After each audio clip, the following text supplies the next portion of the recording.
Hi, my name is Julian Owens, also known as Dr. Juju. My personal and professional background is noted, and you can Google me or search YouTube using the search term MusicsEnergy, MusicsEnergy, to access more about my work, including some of the music I've produced with young people since 2004. I am excited to introduce to some of you and update others on what's new with MusicsEnergy, the life literacy curriculum, and music and media therapy. This is part 3 of a 4-part presentation. Let's continue. All young people should receive a relevant, quality education, including schooling on how to address problems facing children, youth, and families that look like them and others. For some, education and schooling that helps them address problems facing people who look like them is missing.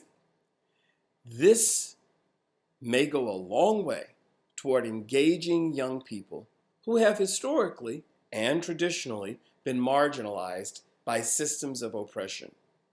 Encouragement should not only be in the form of preparing young people academically, but also emotionally. But a relevant education for the I generation also includes focusing on character strengths, values, and thinking critically about a wide range of problems and dilemmas. I assert that one component of education that is missing is curriculum, instruction, and therapeutic education that moves us from the abstract when addressing dis-ease in America to having these difficult conversations about healing on a personal, group, community, and societal level based on our history.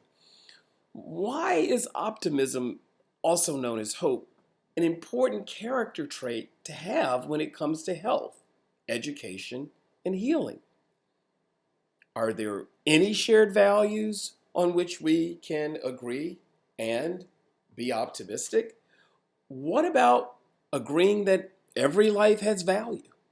And why is it so divisive to declare Black Lives Matter, given our history as a country? Is the value of common decency and respect out of reach for us as Americans in times like these?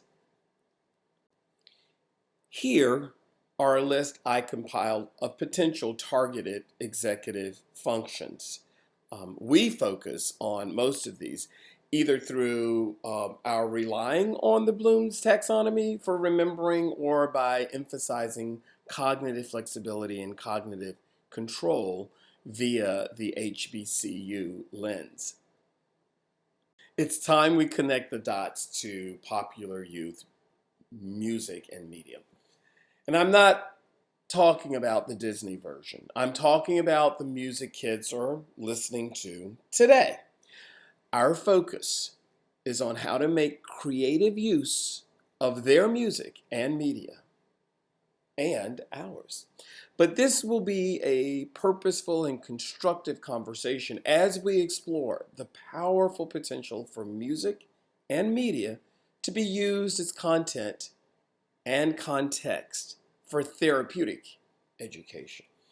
We promote a historically based, contextually correct understanding of disease with emphasis on understanding health and disease in context and moving us toward healing, whether or not we agree that there was a breach and profound injuries caused, or the remedy for the egregious acts that have taken place over generations and where remnants remain today. So that's basically me saying we may not agree that there was a breach, that there were injuries, breach meaning a constitutional breach, injuries, and that the remedy has or hasn't been sufficient. We may or may not agree over that, but we should definitely agree that there is a historically based contextual understanding that has been left out.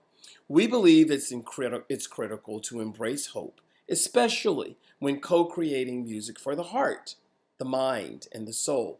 So let me introduce to you these 10 prevailing themes and messages in popular youth music and media. They're listed here.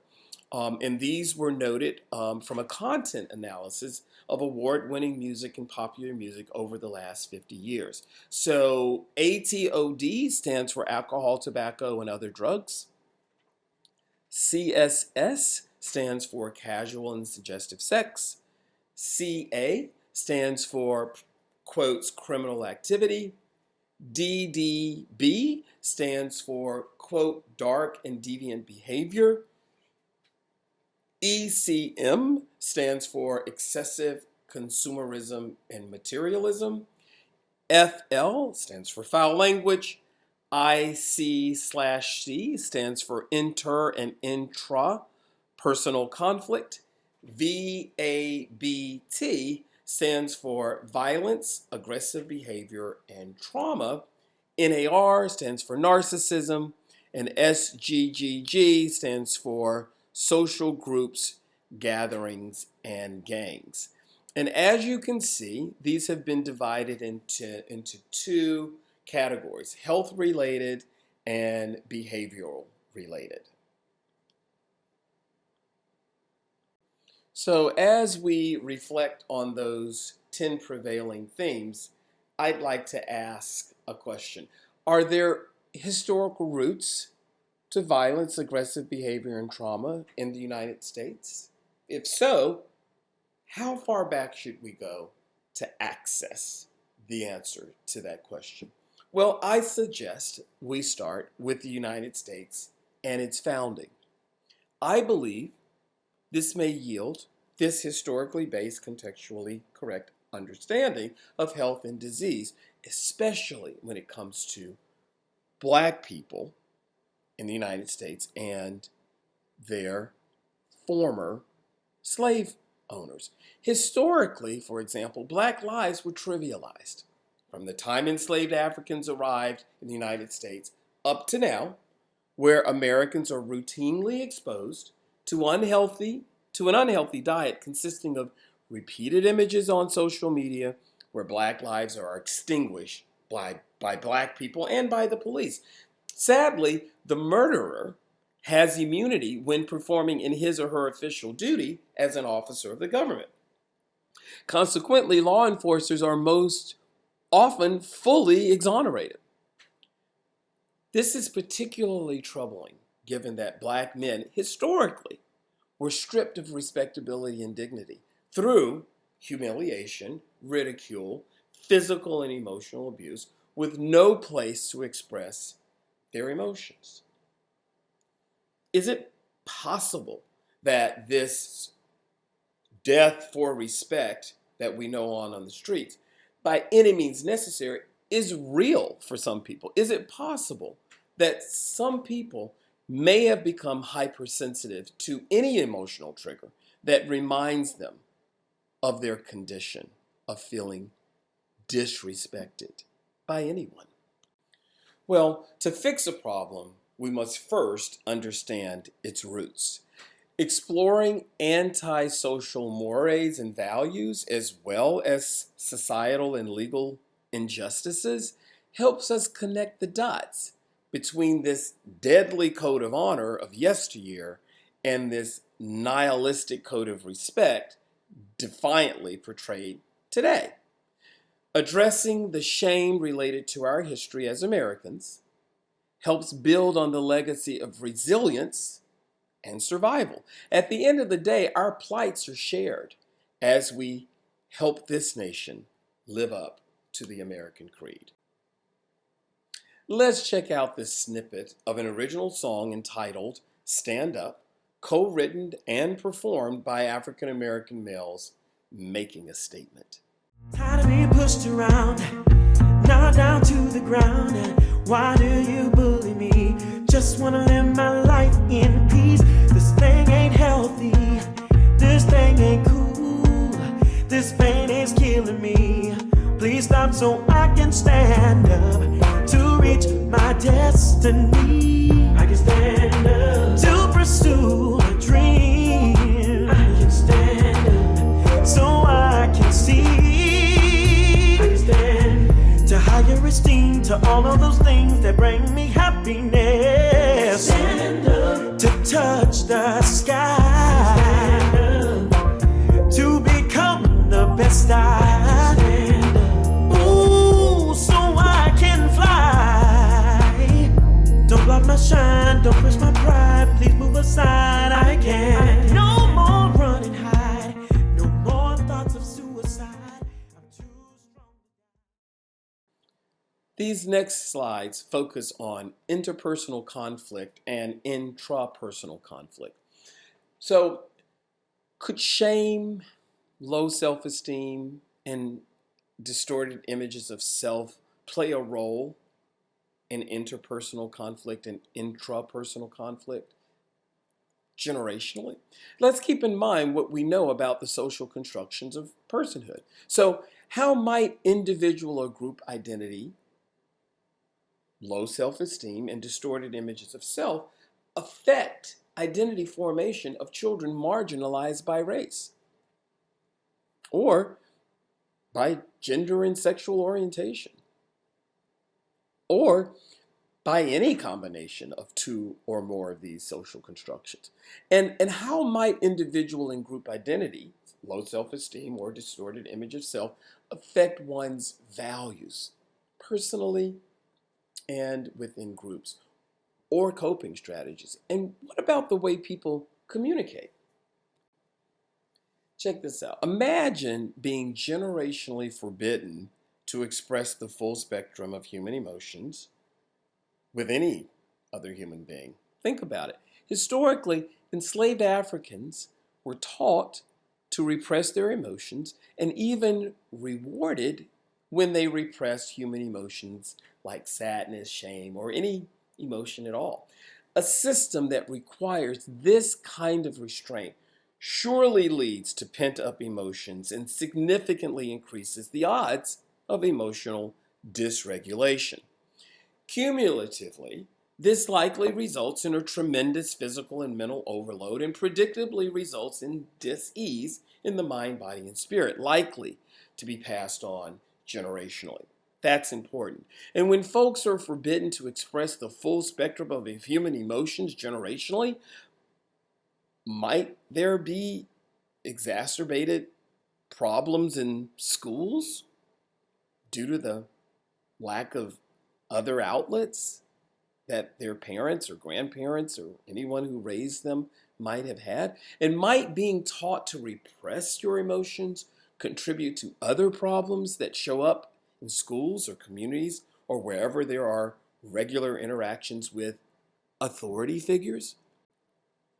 Well, like we said before, hope is essential to good health, especially maintaining a healthy state of mind. And the research shows that hope is essential to overcoming disease.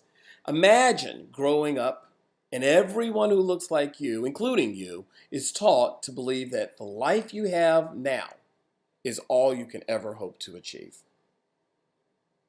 Imagine being taught that there is no escaping your current situation, that your eternal plight and that of your grandchildren is etched in stone, just as it was for your ancestral grandparents and great-grandparents.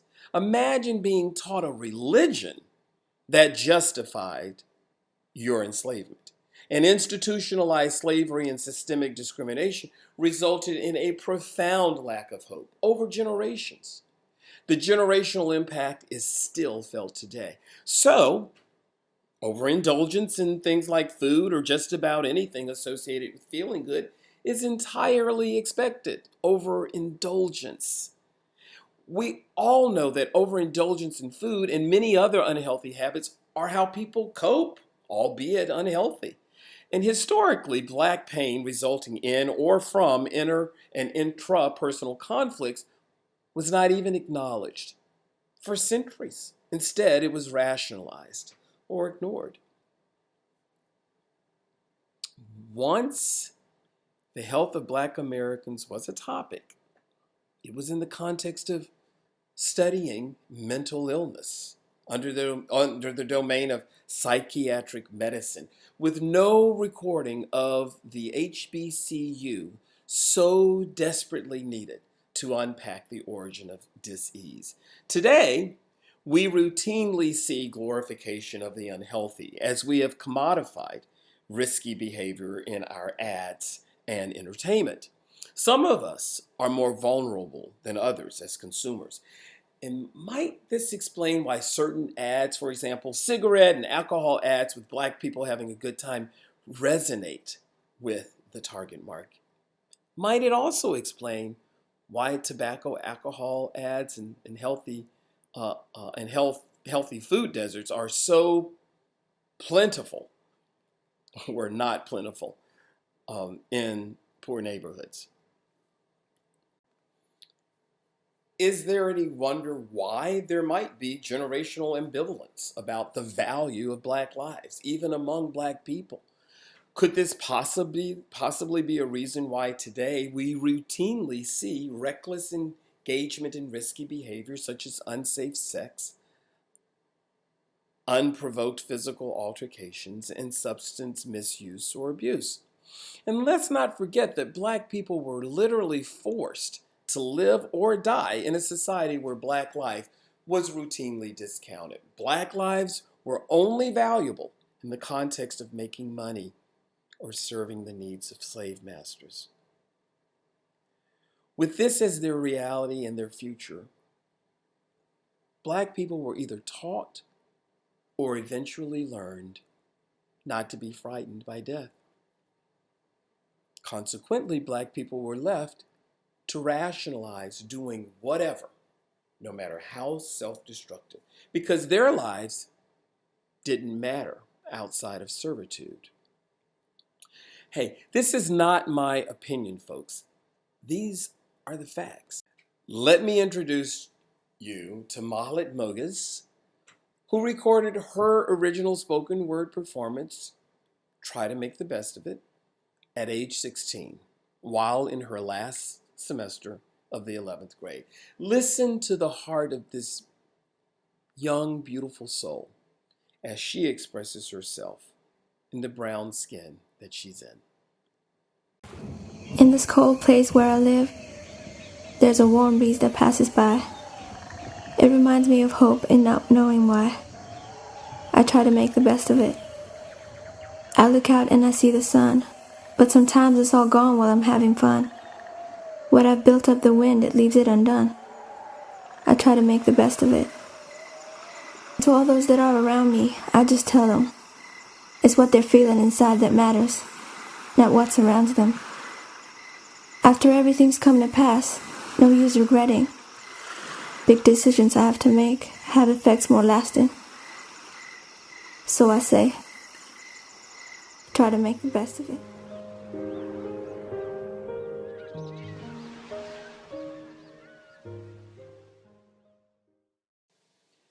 Now let's get back to some more examples of how inter and intrapersonal conflict have historical roots and contemporary manifestations for some Americans and some of these kids and families we serve.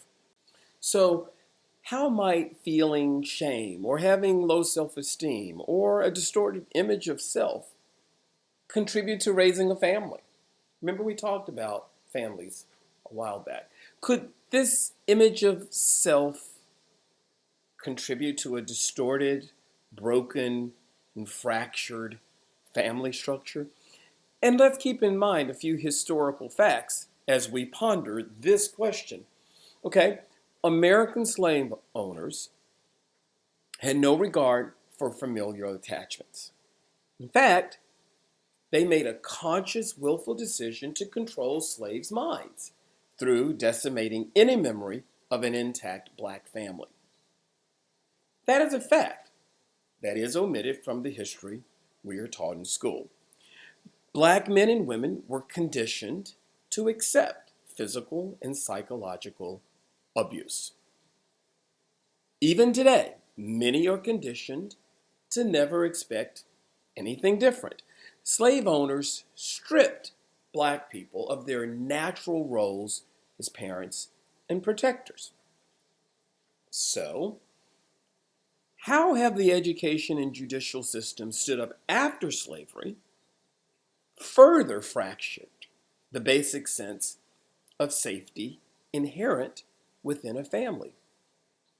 Is it possible that this history would have no effect on Black families? And what role does shame, low self-esteem, distorted images of self play in coping or values or communication norms? Historically, enslaved Africans and Black people in the United States were generationally exposed to trauma resulting in instability of Black life. Let's remember our history. Enslaved African and Black people in the United States were expected to and learned to endure conditions outside of their own control. Generationally, Black people were restricted in their ability to follow their natural instincts to protect and provide family safety. Might this explain why there may be some emotional distancing and emotional anti-intimate behavior in what would otherwise be an intimate relationship between two people? Could this be where the don't cop feelings comes from? Now, let's talk about casual and suggestive sex and inter and intrapersonal conflict combined. This is a toxic mix, but it's quite popular and contextually complicated.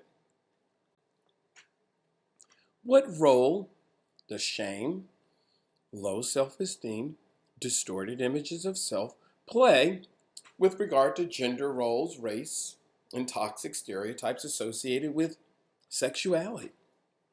Again, an HBCU perspective informs us that enslaved African males were literally treated as mating studs. Enslaved African males were not allowed to form meaningful relationships after their mating tasks were fulfilled. Consequently, this created ambivalence, an ambivalent love-hate relationship, for instance, between Black men and women that still exists today. Today's stud on the hunt media stereotype of Black men as sexual exploiters dehumanizes, objectifies, and presents women as objects of unworthy or long-term commitment. Let me introduce Tell Somebody, an original song reinterpreted through the vocal performances of 3 high school students with whom I had the pleasure of working. Let's listen to the voices of these young ladies singing about an experience in a song entitled Tell Somebody. Go on and tell somebody. Please tell somebody, because it's wrong. You think no one else ever felt your pain. You think no one else ever danced in this rain. You long to be free, but continue to hide. Used and abused, you keep asking why. I know you're afraid, and that's okay. Now, back to our themes. Could individual and group shame, low self-esteem, and distorted images of self be why we see so much casual and suggestive sex, inter and intra-personal conflict, and an emphasis on excessive consumerism and materialism in print, TV, online ads, film, music, and social media? For example, Black females historically were treated as sex objects in the eyes of those who enslaved and later oppressed them. Black females were useful for creating Black babies and for perpetuating the enslavement of Black bodies. Historically, enslaved African females and Black women were discouraged from forming any healthy connection between her body, her sexuality, and her emotions. Historically, Black females had no control over who raped or exploited her, and a Black woman and her children were favored if she satisfied the carnal urges of her master. Is it by coincidence that we routinely see the familiar gold-digging loose woman in music, media, and ads for products? Might an HBCU perspective help us gain a contextually correct understanding of where the Jezebel-like stereotype comes from? Or why we see that black women as the conquest of men? Or her reward is to be bestowed material goods, the more excessive, the better? Might this help illuminate why black women are portrayed as having no value for real intimacy or the need for tenderness and compassion? Thanks for your attention. I'm Dr. Julian Owens, aka Dr. Juju. Please select part 4 of 4 to continue this presentation entitled MusicsEnergy: How to Use Music in Clinical, School, and Community Settings. This presentation was given at the 2024 Southeastern School Behavioral Health Conference, April 25th, 2024 in Myrtle Beach, South Carolina. Got me thinking about you. You always running in and out of